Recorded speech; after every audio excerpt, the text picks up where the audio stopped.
Okay. Hey man, I'm gonna munch a little bit. Is that too real? Do what you want, bro. All right, just let me It's know. lunchtime. I'm hungry. Yeah, thanks for joining, man. I loved your post, and I wanted to just dig into that a little bit because I Okay. think we need it now more than ever. Awesome, dude. And it And I, and I, shit stuff scares me. and I just want to say, I love what you're doing with the whole warrior mindset. I remember when you were like really not into doing this kind of stuff. Do you remember that? It was Yeah, a few years ago. And now, like you've taken it on full storm, man. It just shows. I just love the way that you combat it. Whatever was holding you back, whether that was fear or whatever that was. I just love how you I tackled that, appreciate that. owned it, man. That's I so appreciate important. that.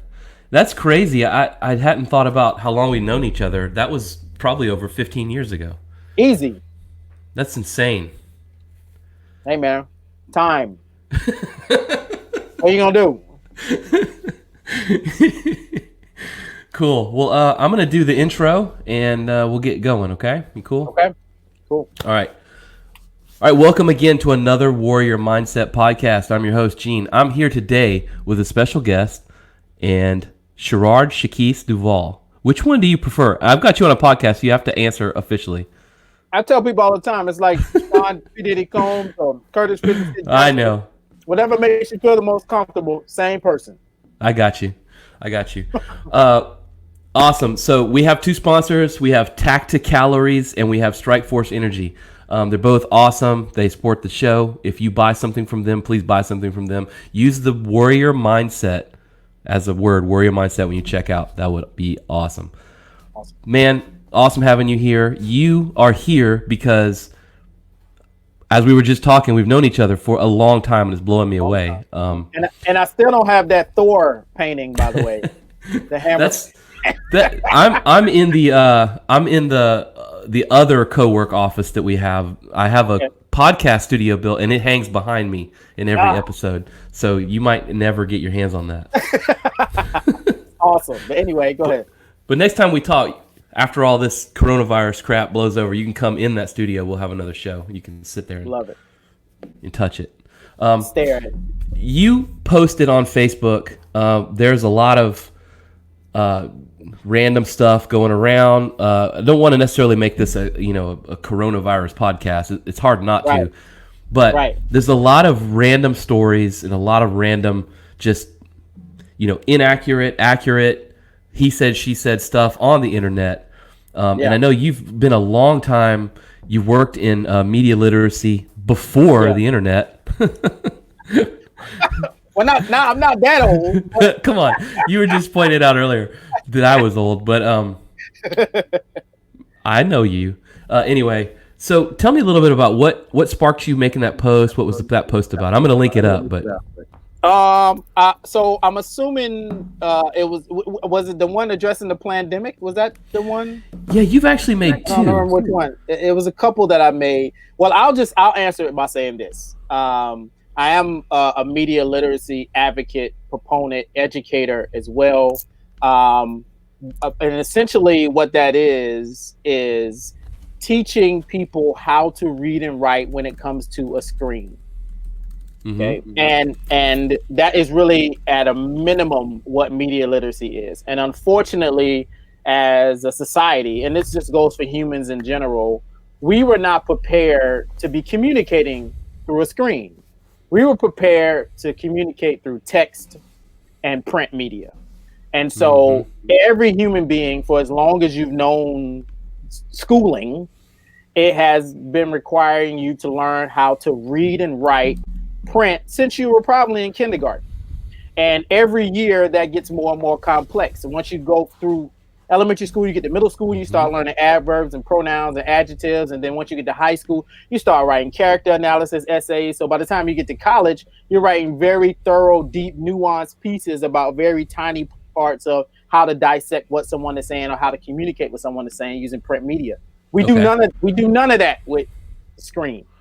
And so media literacy is the whole idea of saying, okay, I have these four walls that I communicate with people with. How do I do that? What are the rules? Every communication language has rules. what are the rules here on this platform? There's something we haven't been taught. And so back when I was at Nickelodeon Theater, when I was the director of media education there, was really when I dived deep into that world and I saw the results of being able to teach people using media literacy techniques. And so just Gene, just in me thinking through what was happening with COVID-19 and misinformation, and I started getting very early in April, a lot of people emailing me about, is this real? How do I decide if this is real? Hey man, I'm getting a lot of news. I don't know how to navigate through it. Can you help me figure out which news sources I can trust? Hey man, my wife is geeking out over this video that she saw. Can you help us think through this? Or then organization leaders start, having problems with employees or, staff issues on their social media, or there was issues going on with people giving people wrong information when they were having Zoom meetings. And so then I said, I went from a place of, I don't really know how to help during this time because I'm not a healthcare worker. I'm not a doctor. I'm not a epidemiologist, all the things that you need to be a scientist. I'm not. I'm a creative guy. And so I kind of sat back wondering where my role was. And then once these things start happening, and so I was talking to some of my mentors and colleagues, I said, okay, I think I see where I can help here. And that's giving people tools and tips that they just don't have to help them navigate through all of this information that's coming down every day, every second of the day. Right. So that's important. Yeah, it's funny that you were like, I want to help, but I don't know how to help. Yeah, I was, dude. I was paralyzed. Right. I was a lot of us were. Yeah, watching everything go down. Like, I don't know what to do, so I'm gonna just sit over here in my corner and just watch. I did that. I did that for weeks. So you had people reaching out. And by the way, the name of this podcast is Warrior Mindset. You did what a true warrior would do. They would use the talents and the skills they have to help each other. We talk a lot on the show about to really get where you want to go, you have to take the focus off yourself and put it on others. And that path is often found through helping others. Always. You've been doing that a long time. Let's talk through one of those. Some basic media literacy things. So you have, and I don't want to get too nuts and bolts, but I think it's important. In your post that you made, let's see, it was specifically about something about people in jail not being vaccinated or something. I don't even remember the exact story because there's so many like random, just like conspiracy theories and things. So many. Yeah, and well-made videos and documentation. But so ask yourself, where did this come from? Yes. So just. I want to go through the. You have like say 5 or 6 of these. Yep. Mm-hmm. So ask yourself, where did this come from? What is something you tell people? I mean, they call you, they ask you, hey, what's up? So the very first thing when you talk about ask yourself, where did this come from? I like to put people in the mindset of how they get information when they're in human interaction. Okay, so Gene, if you're at dinner with your family, right? Or you're at the grocery store, okay, and someone gives you or says something that you don't understand, or do you think is just weird, your initial response is going to be, who told you that? Right. Where did you get that from? Right? Like, that sounds weird to me. Who gave you that information? That same trigger is the first thing you need to ask when you watch something or look at something or any information online. Is who told you that? Where did you get that from? And look and see, because a lot of times that information can be coming from someone you've never met. So then your question is going to be, would you take, if you were walking down an aisle in a grocery store and someone randomly told you this information, would you take it and go, I think I'm going to share that with somebody I love, even though I don't even know this person and I was grabbing cereal, Right. Or did you get it? Even worse, did you get it from somewhere, not only where you don't know that person, but you don't even know if that person is a real person? A lot of times, people and that's the second one, which is who is behind this? Who is behind it? That's the second one. Is who is behind it? If that information, you don't know where that information came from, and then you can't even identify the who, is just YouTube user, I think I said something like Demonuser 1234. Yeah. Even though this person is real. So, those two things are just very valuable tips that you can just use. It's real life stuff that we do every day, Gene. Right. And I just want, I think it's very useful to be able to use those tips when you're getting the information from people online. Where did this come from, and who is this that's giving me this? Yeah. So it's something that, I know you have a son. I mean, you probably coach him or raise him to question everything, right? Absolutely. You definitely, want to question, why are they saying this? Who's saying this? Why are we doing this? Yes. What do you think is the reason why when people see it on a web page or an Instagram post or whatever, that they just blindly believe it? What do you think's behind that? It's very easy. It's shock value. Okay. So whenever I'm teaching media literacy, particularly doing professional development, that's the first thing I always say is think about how you will operate in the real world, right? So if you were in the real world and you were walking down the street and you saw a deer chase a cat and eat it, you're gonna stare at it. You're gonna be right. like, what is going on? I just saw a deer eat a cat and I don't know what's happening. You'll probably whip your phone out and start recording it. It's shocking. Okay. And so Right. that is the general reason why people share when just click, not even just reading the headline. They go, oh, that sounds shocking. I'm going to share that. Or this sounds provocative. I'm going to share it. Or doesn't this piss you off? I'm going to share it. Right. Right. But you don't really know what it is. But because it's so shocking, we do the same thing we do when we see something shocking happen in real life. We just automatically go, hey, everybody, look at that over there. Which is a tactic that people that use misinformation for their advantage use. They know the words to use to get you to draw your attention.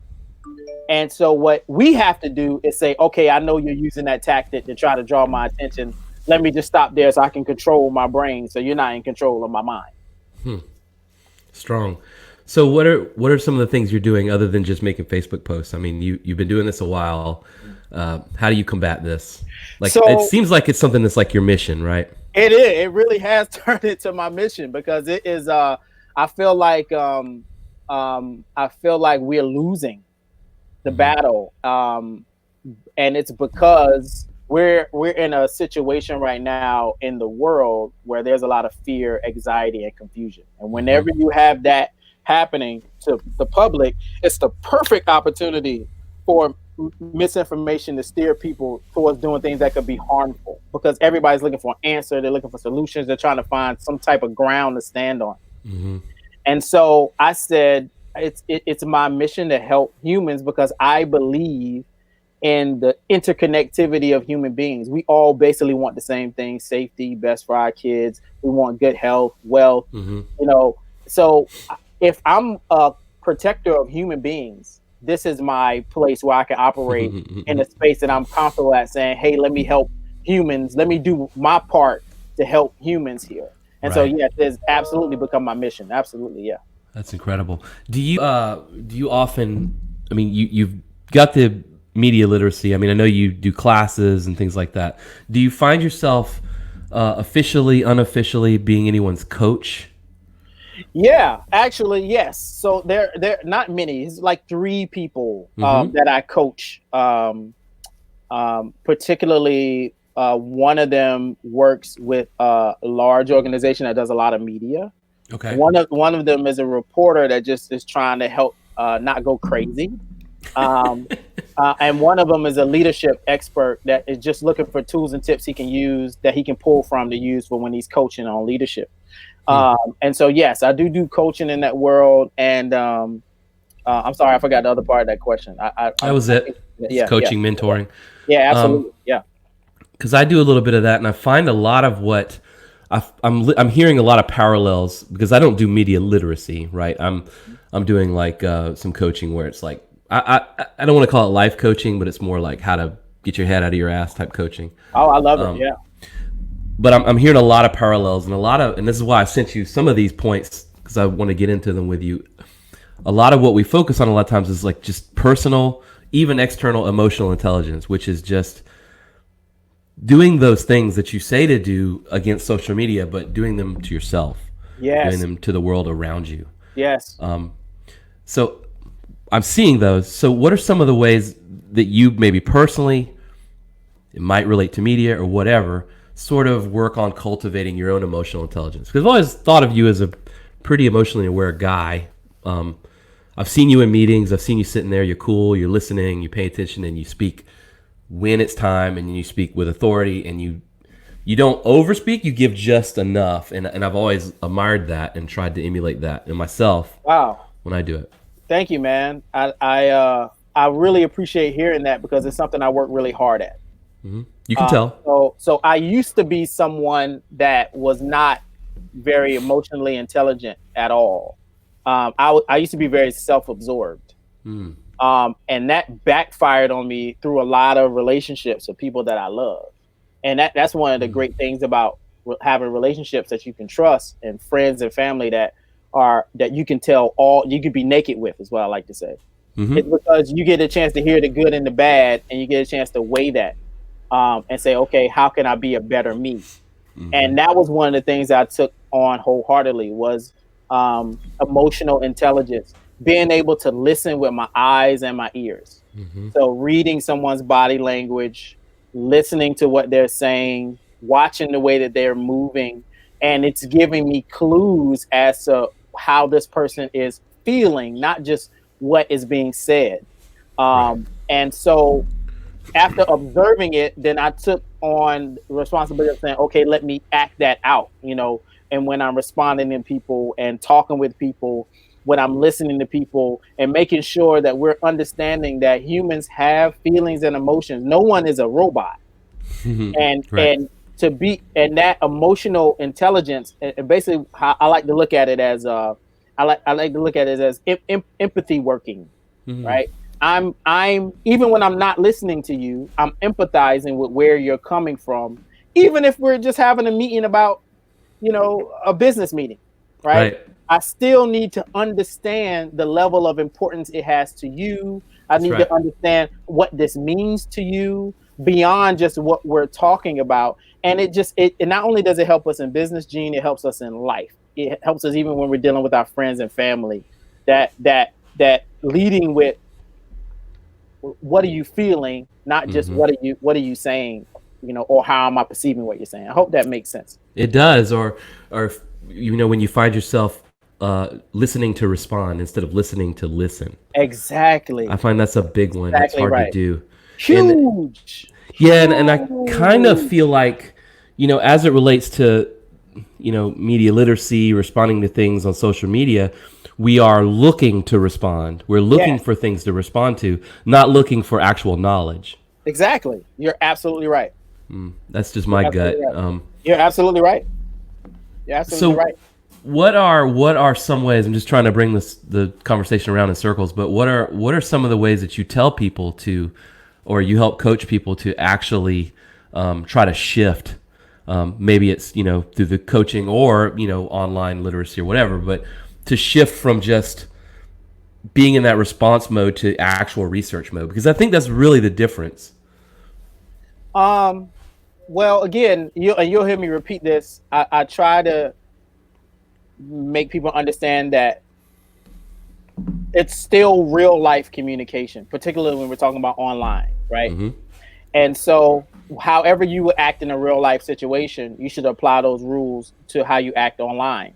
I think people, for some reason or another, because I agree with you. I believe that most people have already thought about their response when they're receiving information, so they're not actually listening. And I think that causes us to miss big context clues. And one of those context clues is the fact it's in the name of social media is the word social. Conversation. So conversation. So if I am if I'm on somebody's page and it's somebody I don't agree with and I don't know them, never met them, if we were at a bar or a restaurant, they were having this conversation, I walk up out of the blue, I'm not just going to start, I'd be a crazy person to start saying, oh, you're an idiot, you're a fool, and throwing people be like, who are you? Or you might get punched in the face. You might get punched in the face by everybody that person is with.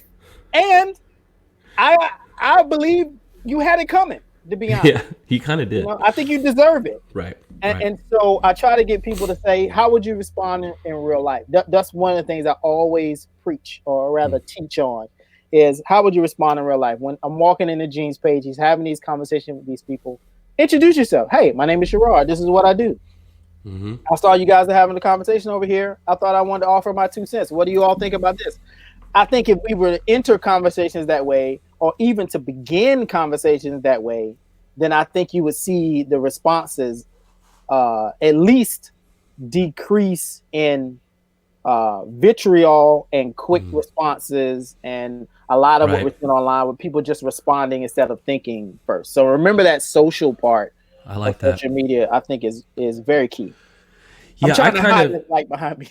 Oh, it's okay. I have one too. I kind of feel like there's just so much like aggro on particularly Facebook as opposed to another platform, say like Instagram. Yeah, Twitter. Twitter's really bad. I don't even want to talk about Twitter because that is the creme de la creme of burnt toilet bowl conversation. Ooh, man, tell me about it. Yeah, so I'd rank it like Twitter's crap, Facebook's second, Instagram's maybe positive.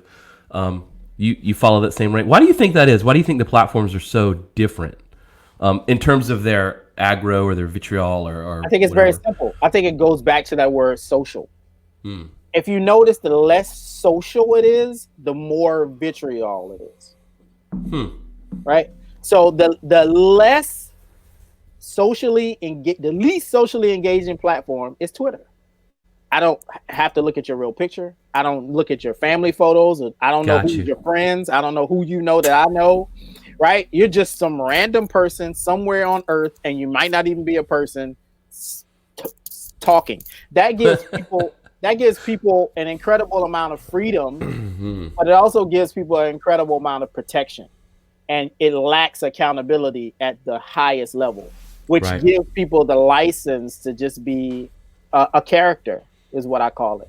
And then as you go down through, Facebook is second, and then you get to Instagram, you have no choice but to be a real person, because if you're just posting pictures of statues and grass, people eventually gonna be like, you're not a real person, I'm gonna go away from you. Right? And so I think that's exactly why it works in that way. And we treat these communication devices as if it's not a real world, because we just haven't been taught that this is communication. We've been taught that this is just, we've always looked at TV and the screen as if it's some separate world from reality. You know, and so we're like, hey, I'm gonna be a character too. But it doesn't work that way, man. No. And that's a great segue, because there's been some noise on Facebook about this video, and I don't even remember the title of it, but it's the one with the woman who's been a outed scientist or whatever, and she's saying that what was in it? Plandemic. Plandemic is the name of it. That thing's made its way around, and I don't want to just pick on that, but that is one sort of using a lot of the cues from a video masked as a documentary. And I read it was really a trailer. Like it was supposed to be a trailer for a movie that's coming out, but it was like 22 minutes long. I don't know about you. I've never seen a trailer 22 minutes long. It doesn't exist. There are no movie trailers that are 22 minutes long. That's a TV show, yeah. That should be a red flag immediately. It'd be like, bloop, bloop, red light. Yeah, right. Right. But then there are other things on a softer nature, like on Netflix. I don't know how closely you followed, and I'm talking to you. I should have written these down. It's the Netflix documentary about being a vegetarian, being a vegan.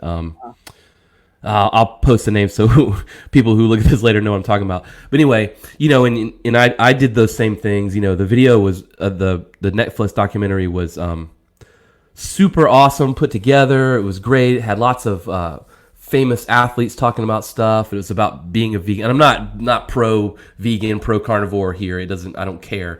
But and then I did the research, and it's like the video, the show was sponsored and paid for by someone who sells pea protein. Like, so now I have to rewatch it, and I have to run everything through the filter of, well, the guy paying for it is selling, this thing. So that's frustrating. I'm just taking the pulse. I mean, how trustworthy is the world on our screen? What do you tell people? I mean, I know you've had that question. I mean, your family and your friends, they're like, They're like, Shekeese, man, what do I listen to? I mean, I was just talking to a friend of mine yesterday. He was like, I trust nothing. I trust no one. That's what I tell people. I'm like, information from anywhere. And I said, okay, would you do that in real life? Right. You wouldn't.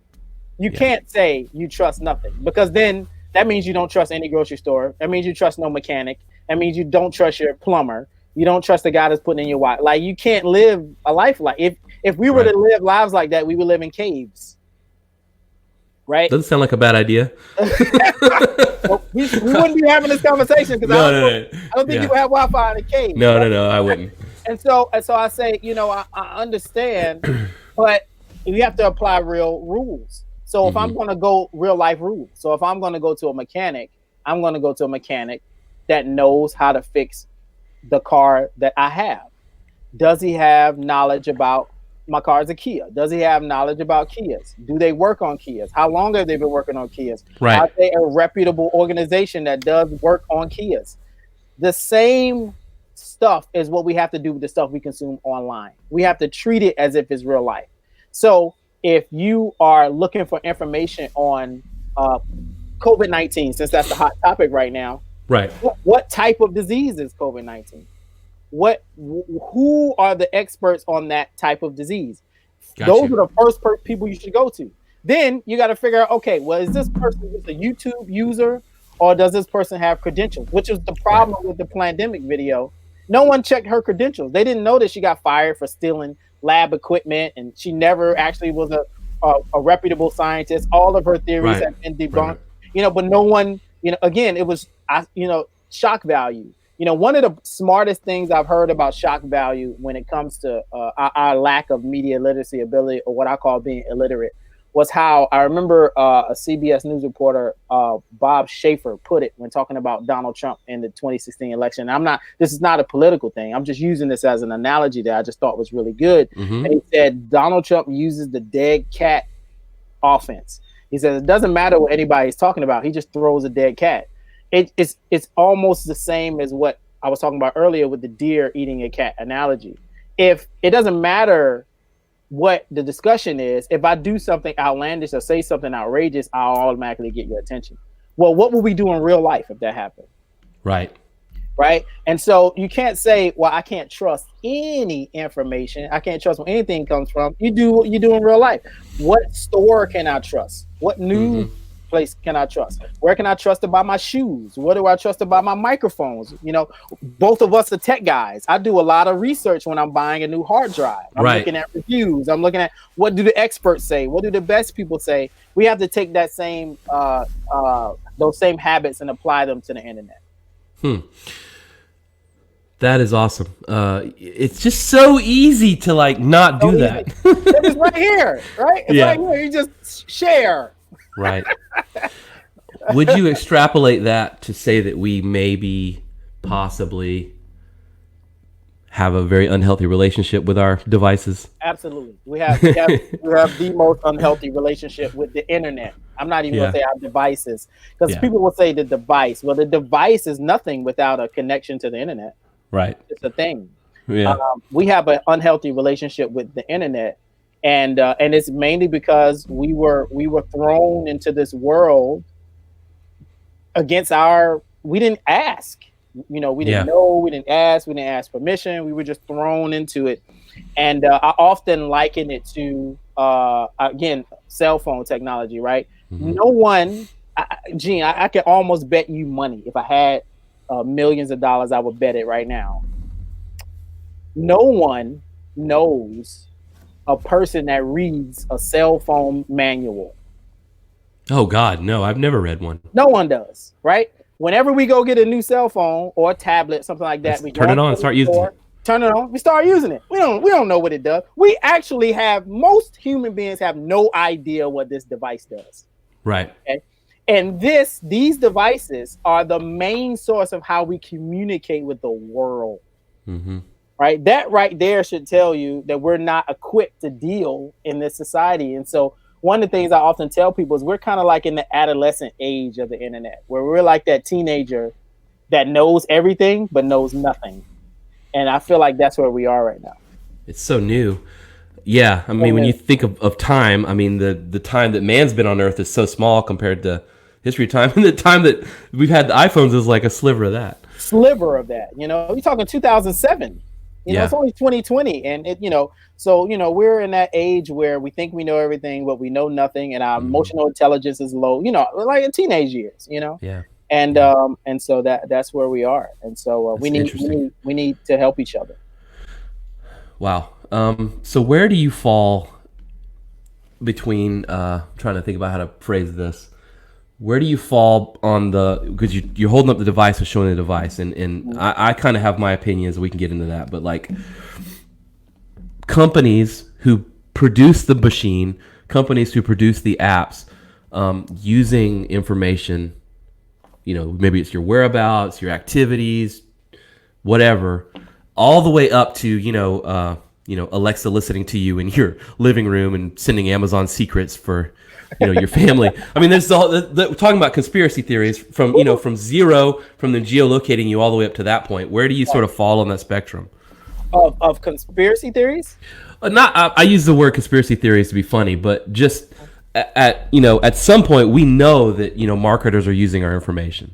Yes, absolutely. Right. Like, I mean, duh. I mean, I do too. I have Google Analytics on my site. I want to see who's coming and who's clicking buttons. Mm-hmm. I sort of fall. That's pretty innocuous on a certain level. That's just me trying to get people to look at stuff. All the way up to, like I'm saying, that conspiracy theory of people freaking out thinking that Amazon's listening to you and they're going to start. You've had that vibe, right, where you're talking to somebody and then you next thing you know on Facebook they're showing an ad for some shit you talked about and you're like, I don't remember going there. I hate that. But you probably did go there. I mean, they're not listening to you. But they are listening to you. Yeah. So where do you fall on that? So I think I understand a little bit clearer what you're saying now. And so, again, going back to what I always preach is how would you respond in the real world? That's how I feel about the internet. Whenever I'm out in public, I know that I have to be self-aware all the time of my surroundings, of where I am. Right. Not in a creepy way, not where I'm, that weird guy browsing through. No. But just in a sense of knowing how many people are on my aisle and whether or not that guy over there looks a little creepy or she's really hot, like whatever it is that's going, just being self-aware of what's around you. We have to operate that same way in the internet space. And so I operate assuming when I'm on any website, they're getting my information. So how can I protect myself? What am I gonna? I really like the fact that a lot of internet companies now are starting to ask you can put cookies on their computer and stuff like that. Right, and I mean it's a law in Europe. You have to have that on your site. But Gene, let's be honest, we're tech people. We know people don't know what the hell that means. They have no idea. No. Even if I don't know what you're telling me. I've been in this industry for 25 years. I'm not sure I even know what the hell it means anymore. So it's great, but I think we just always have to assume, not assume the worst, but always be self-aware. And so with me, I try to always be aware that I'm in a public space when I'm on Amazon. So Amazon, I'm assuming Amazon is looking at all the things I'm clicking on when I'm there. Oh, yeah. I'm assuming that Google is tracking the fact that I just said to somebody, I want to order flowers from flowers.com. And the next thing I know on my email, an ad pops up for flowers.com. Like, I think we have to assume that is the world, that's the public space that the internet is in. It's not a private space. Whenever you go into the internet, you're entering a public space. Right, and they can track you better than the best spy can track you in your house. Yeah, better than the best spy. Absolutely. And so I just don't think. I think we assume that it's just me and the computer, but it's not. I used to tell people whenever you get on the internet, you should treat it as if you're just walking into an arena, like at something like the state fair.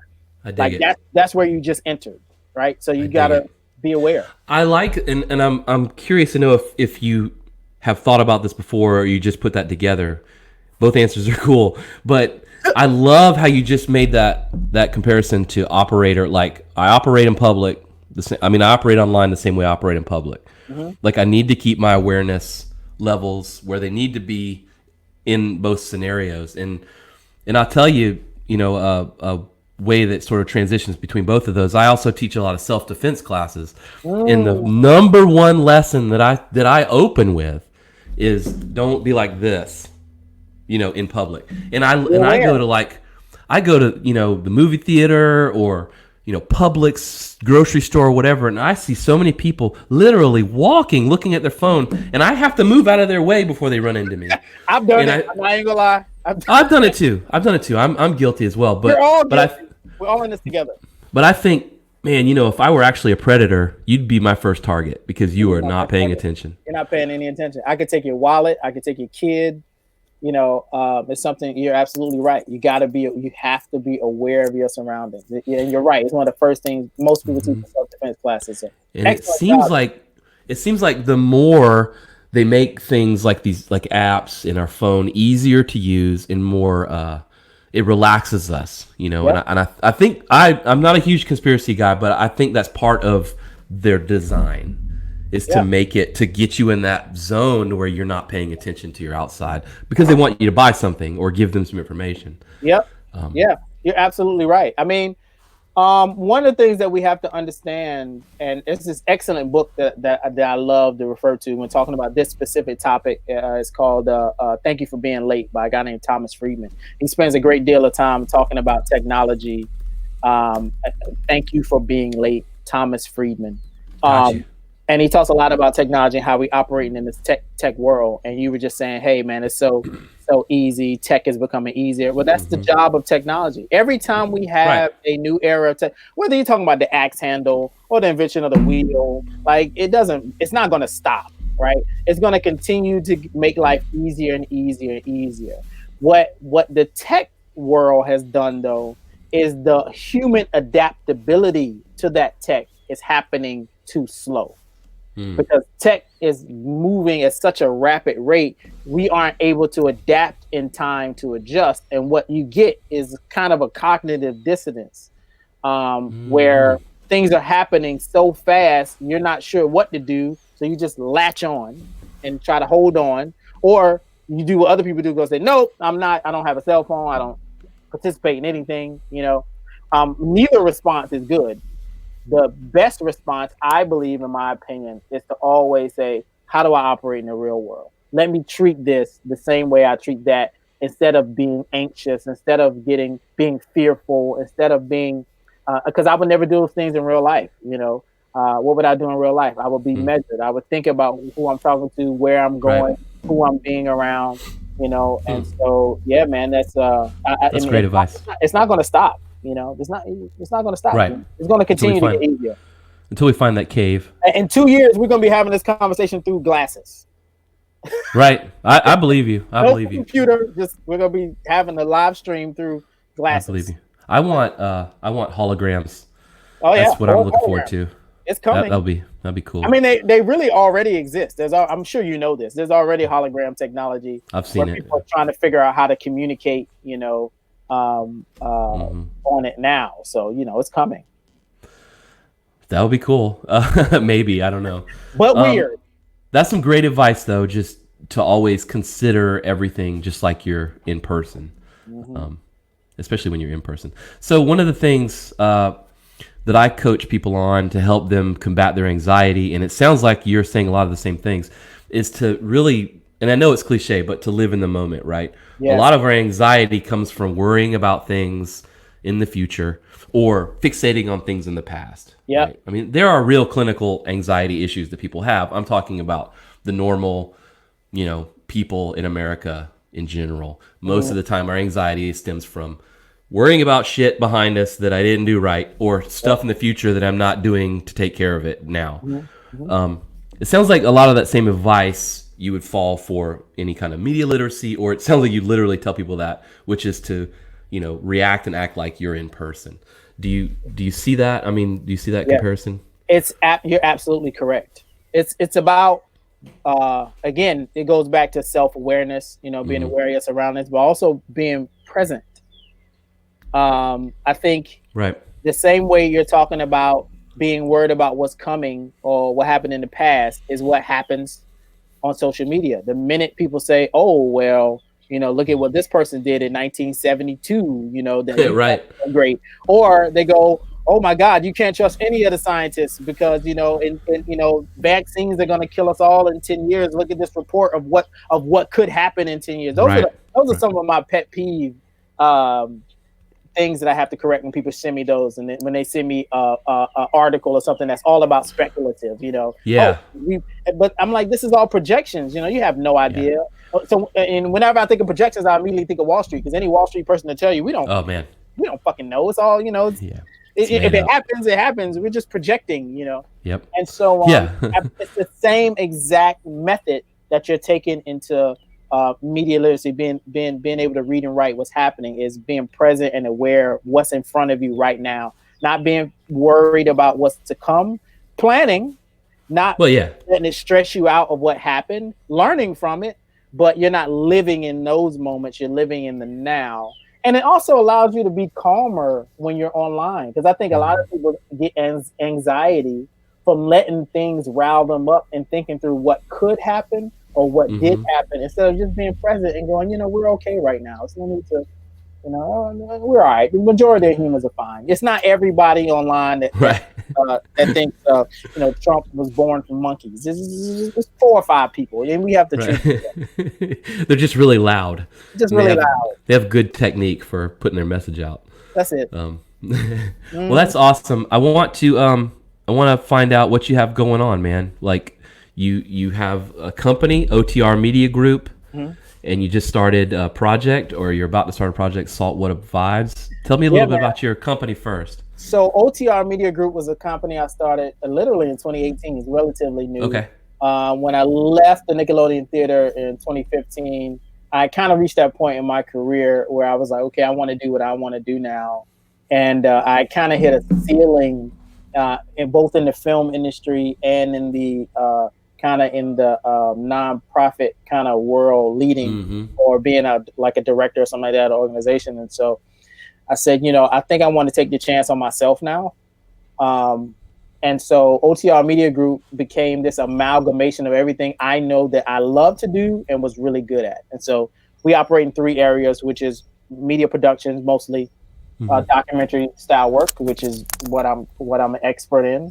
And media education, which is mostly media literacy work, which is another thing I'm an expert in, and in media strategy. And so that's helping people figure out how to strategize about whether that is anything from a launch of a brand or some launch of a company or logo or whatever it is, helping you think through those metrics as particularly as it pertains to African-American audiences in the Southeast.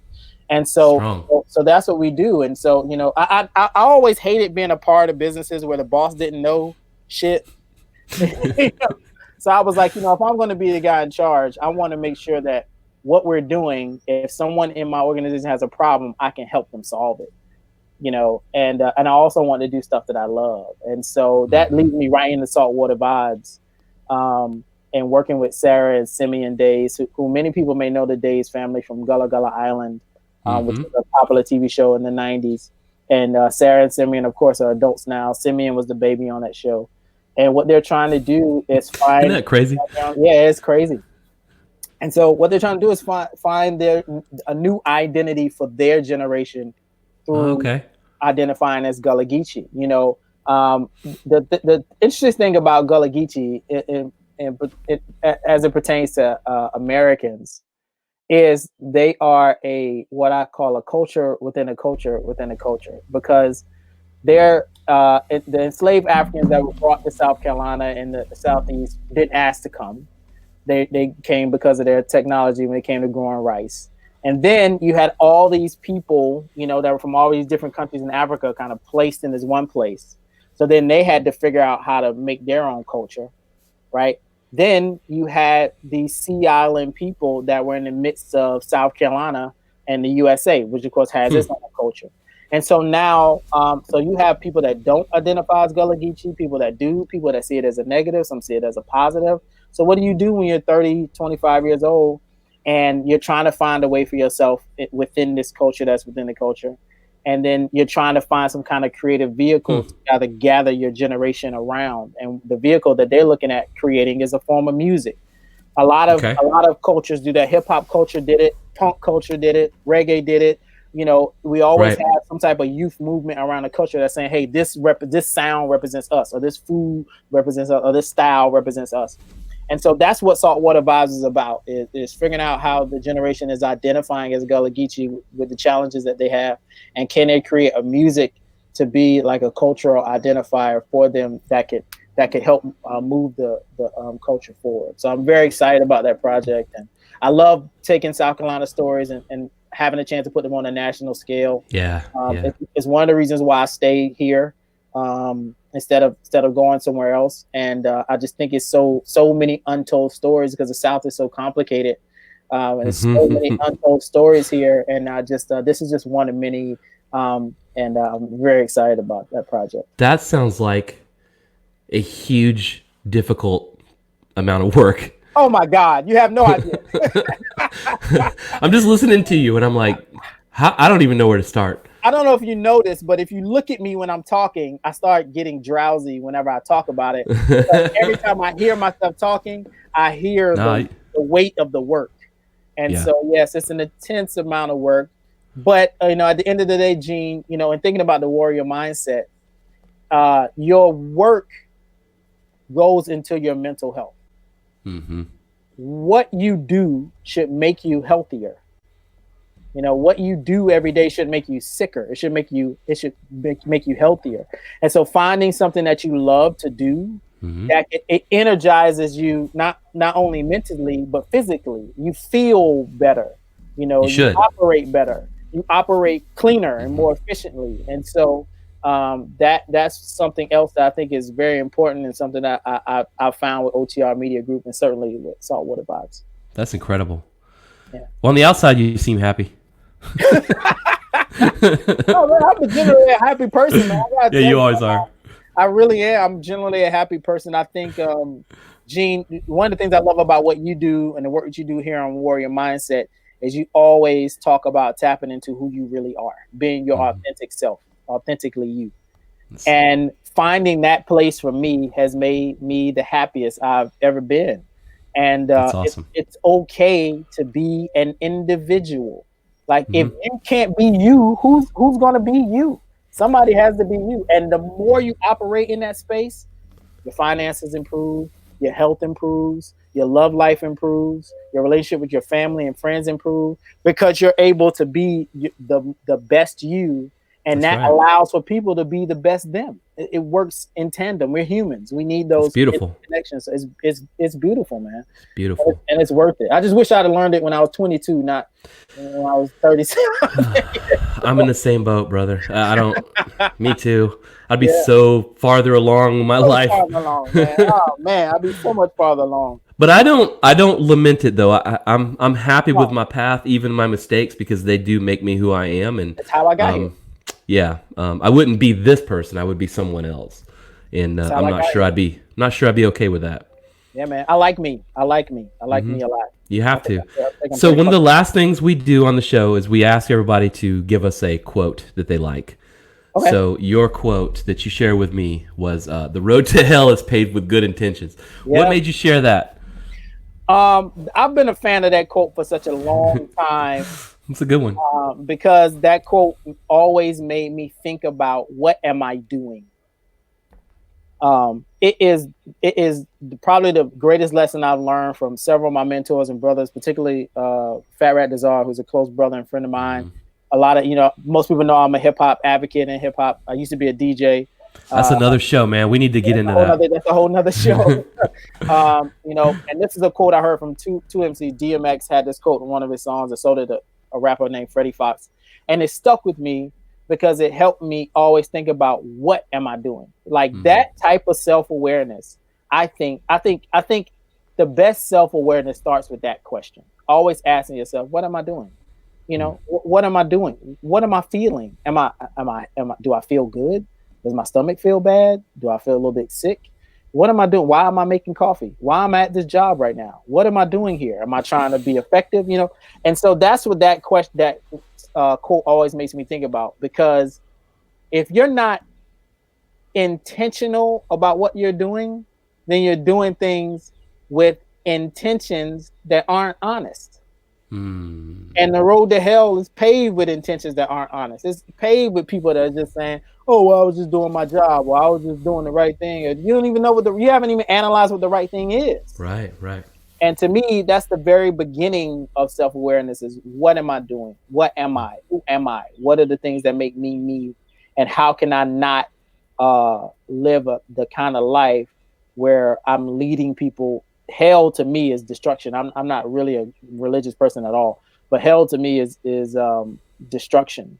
You know, am I leading people to destruction with my words and actions and how I'm living my life, or am I helping people be healthier, happier, and more positive human beings? So that's why I love you inspire me, sir. Dude, same here. That's awesome. That's awesome. Yeah. Same.